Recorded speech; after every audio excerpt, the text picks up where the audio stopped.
Hey friends, if you wish to fix Roblox error code 277, then please watch this video. I will guide you through the resolutions.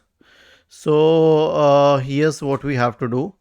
First of all, search for Roblox in the Windows search bar and then click on app settings in the right pane. Wait till the list loads. Scroll down and terminate it. Click on repair. Wait till it repairs the application. You'll get a tick mark here once it is done. And then you can consider resetting the application. And again, wait till you get a tick mark here.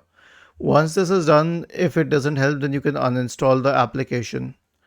Once it is uninstalled, search for Store in the Windows search bar and go to Microsoft Store. Now search for Roblox here and click on Roblox, click on install. Was this helpful? If yes, then please subscribe to the channel. If not, then let us know in the comment section of the video on how we could help you further. Thank you for watching this video and have a nice day.